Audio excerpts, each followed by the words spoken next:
Hi, my name is Emily Gomez, and I'm a career counselor here at University Career Services. Today I'll be giving you a few tips on how to ask for an informational interview. Should you have additional questions about informational interviewing in general, or more questions about how to ask for one, please don't hesitate to visit our website or come in for an appointment or during our walk-in hours. We're located on the second floor of Haynes Hall and are open Monday through Friday from 8 to 5. One of the things that is important to consider when requesting an informational interview is different ways that you can make a positive impression right away. When you're asking for an informational interview, whether that is through an email, through a phone conversation, or through a LinkedIn request, you always want to introduce yourself. So besides your name, you want to include what you're majoring in, what grade level you are here, that sort of thing. You also want to indicate how you learned about this person. So if you found them on the Alumni Advisor Network, or you spoke with a professional who recommended you follow up with this new professional, if you spoke with a professor and they thought you might want to talk to this person, if you have a family friend, you want to give your referral. You also want to be very explicit for your reason for contacting them. So informational interviewing is all about obtaining more information, not about getting a job or getting an internship. It can lead to those things, but you always want to say why you want to contact them. So maybe they have a really interesting position.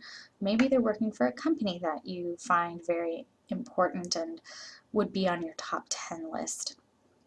They may also be working on projects that sound interesting, or they may have just majored in the same thing, or maybe they're from your same hometown. So, give some reason for why you are contacting them and what you hope to gain. When you close your email or your message to them, you want to give them an opportunity to think about this request.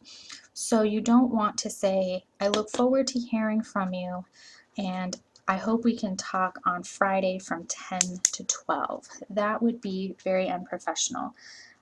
One thing you can do is say, I hope that we can find some time to talk within the coming weeks or next month. So give them some opportunity to consult their calendar and have some flexibility.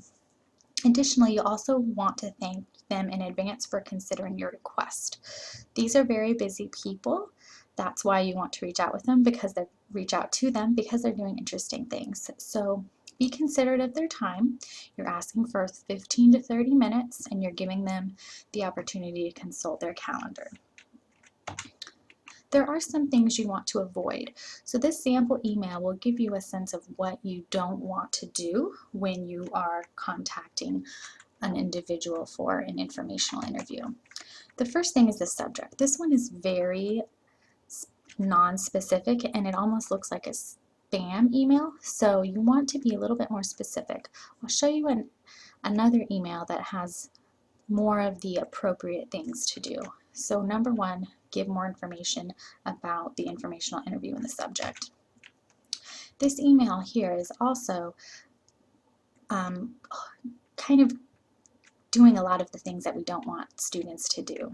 So it does say that they're looking for a job and that you are also looking for an opportunity to just speak Friday or Monday morning. So it's very specific. They might be out of town, they might have meetings. Don't put them in an awkward situation.